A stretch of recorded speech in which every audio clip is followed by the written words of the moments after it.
नमस्कार दोस्तों, हमारे YouTube चैनल पर एक बार फिर आपका स्वागत है। मध्य प्रदेश अति शिक्षक भर्ती को लेकर आप लोग के लगातार बड़ी संख्या में कमेंट हैं। जैसा कि आप जानते हैं, विभाग की तरफ से कल आदेश जारी किया गया था, जिसके बारे में मैंने आपको अपडेट दी थी कि दिसंबर में आपके जो पद खाली होंगे उन पर नए सिरे से काउंसलिंग आयोजित की जानी है। अब उनमें किन अभ्यर्थियों को मौका मिलेगा, इन सब के बारे में मैंने आपको जानकारी दी थी। लेकिन उसके बाद आप लोग के लगातार कमेंट है, क्योंकि आदेश में एक बात आपसे कही गई थी कि अगर आपका नाम ब्लॉक लिस्ट में है तो आपको काउंसलिंग में मौका दिया जाएगा, या फिर ब्लॉक लिस्ट के आधार पर अभ्यर्थियों को गेस्ट टीचर के रूप में नियुक्ति दी जाएगी। तो आप लोग के लगातार कमेंट हैं कि सर ब्लॉक लिस्ट में हम अपना नाम कैसे देखें कि हमारा नाम ब्लॉक लिस्ट में शामिल है या फिर नहीं है। तो इन सब के बारे में एक एक करके मैं आपको सारी जानकारी दूंगा। आप लोग वीडियो को लास्ट तक देखें, जिससे सारे डाउट आपके क्लियर हो सकें। इन अभ्यर्थियों से होगी काउंसलिंग, तो जिनके नाम यहाँ पर ब्लॉक लिस्ट में शामिल किए गए हैं उन अभ्यर्थियों से आपकी काउंसलिंग कराई जाएगी। अब यहाँ पर कुछ अभ्यर्थियों के ऐसे भी कमेंट देखने मिले हैं कि सर विभाग की तरफ से जो कल आदेश जारी किया गया था, ये आदेश हमें समझ में नहीं आ रहा है कि आखिर इसमें क्या बात कही गई है। तो इसमें यहाँ पर आपसे कहा गया था कि शैक्षणिक सत्र 2024-25 में रिक्त पदों पर अति शिक्षकों की व्यवस्था की जानी है। इसको लेकर यहाँ पर तमाम आदेश आपके जारी किए गए हैं। अब यहाँ पर क्या क्या शर्तें रखी गई थी। सबसे पहला, अति शिक्षक आमंत्रण हेतु जीएफएमएस पोर्टल पर शाला प्रभारी के लॉगिन पर विकासखंड पैनल की मेरिट सूची उपलब्ध है। तो जो आपके विकासखंड पैनल की मेरिट सूची है, इसको शाला प्रभारी के आईडी पर उपलब्ध करा दिया गया है। अब कैसे आपकी सूची दिखेगी, इन सब के बारे में लाइव आगे मैं आपको सारी जानकारी दूंगा।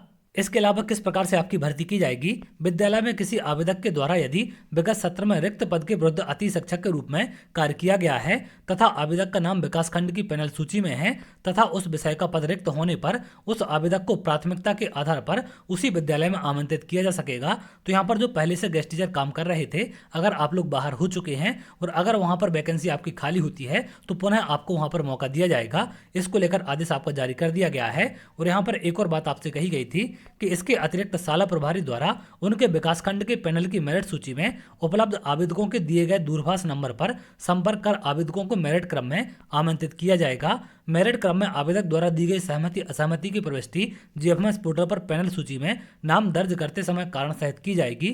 तो यहाँ पर विकासखंड के पैनल की जो मेरिट सूची है, इसके आधार पर आपकी काउंसलिंग होने वाली है। अब इसको आपको कैसे और कहाँ पर देखना है, या फिर कहाँ से आप इस जानकारी को देख सकते हैं, इसके लिए हम चलते हैं जीएफएमएस पोर्टल पर। जैसा कि आप यहाँ पर देख रहे हैं, जीएफएमएस पोर्टल है। इसमें सबसे पहले हम शाला प्रभारी की लॉगिन आईडी को लॉगिन करते हैं। जैसा कि आप यहाँ पर देख रहे हैं, शाला प्रभारी की आईडी को मैंने लॉगिन कर लिया है। लॉगिन करने के बाद यहाँ पर आप जैसे क्लिक करेंगे तो यहाँ पर तमाम ऑप्शन आपको देखने मिलेंगे। इसमें अगर आप थोड़ा सा नीचे जाएंगे तो यहाँ पर एक ऑप्शन ऐड किया गया आपका पैनल का। इस पर जैसे आप क्लिक करेंगे तो यहाँ पर आप देख सकते हैं ब्लॉक वाइज पैनल लिस्ट। तो यहाँ पर ब्लॉक वाइज पैनल लिस्ट आपकी अपडेट कर दी गई है। ये शाला प्रभारी की आईडी पर अपडेट आपका आ चुका है। तो शाला प्रभारी की आईडी में जाकर आप लोग अपना नाम चेक कर सकते हैं कि क्या आपका नाम ब्लॉक की लिस्ट में है या फिर नहीं है। अब जैसे ब्लॉक वाइज पैनल लिस्ट पर आप क्लिक करेंगे तो यहाँ पर कुछ इस प्रकार से पोर्टल आपका खुल जाएगा।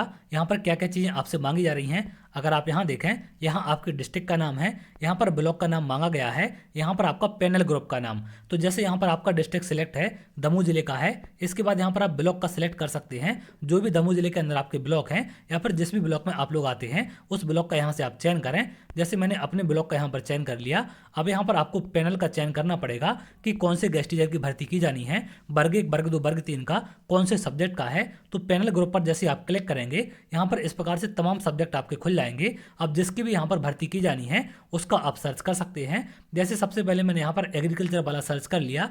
इसके बाद यहाँ पर आप कैप्चर कोड फिल करेंगे।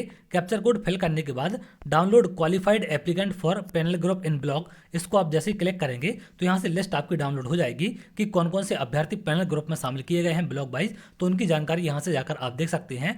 अभ्यर्थियों की लॉगिन आईडी पर उपलब्ध नहीं है तो आप लोग बार बार लॉगिन करके अपनी आईडी से परेशान ना हो, क्योंकि ये शाला प्रभारी की आईडी पर उपलब्ध कराई गई है और यहीं से आपकी ज्वाइनिंग कराई जाएगी। आप लोग अपने अपने ब्लॉक की जानकारी किसी भी शाला प्रभारी के पास जाकर चेक करवा सकते हैं, तो वहां से सारी चीजें आपको क्लियर हो जाएंगी। अब बहुत सारे अभ्यर्थी कमेंट कर रहे थे कि सर सारे पद तो भर चुके हैं, आखिर कहां से वैकेंसी आएगी या फिर कैसे हमें ज्वाइनिंग मिलेगी।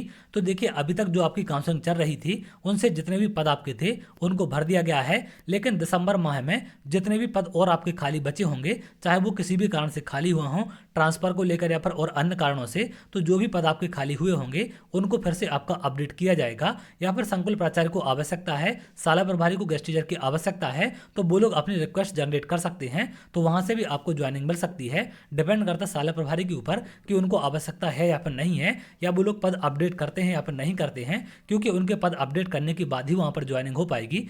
तो उम्मीद करते हैं ब्लॉक लिस्ट को लेकर सारी चीजें आपको क्लियर हो चुकी हैं। साला प्रभारी की आईडी पर आपका अपडेट आया है, जैसा कि मैंने यहाँ पर आपको सारी चीजें लाइव दिखा दी हैं कि कैसा क्या अपडेट यहाँ पर देखने मिल रहा है। तो यहाँ से जाकर आप जानकारी को चेक करवा सकते हैं। अब यहाँ पर एक चीज का आप ध्यान रखेंगे, यहाँ पर आपको अपने पैनल ग्रुप में अपना नाम चेक करवाना है, जिसके लिए आप लोग एलिजिबल हैं उसमें नाम आप चेक करवाएंगे। तो उम्मीद करते हैं सारी चीजें आपको यहाँ पर क्लियर हो चुकी हैं कि कौन से पैनल या फिर कौन से ब्लॉक लिस्ट के आधार पर आपकी काउंसलिंग कराई जानी है। तो चलिए आगे अगर आप ऐसी जानकारी चाहते हैं तो हमारे चैनल के साथ जुड़ सकते हैं, जिससे और भी इंपॉर्टेंट अपडेट आपको मिल सके।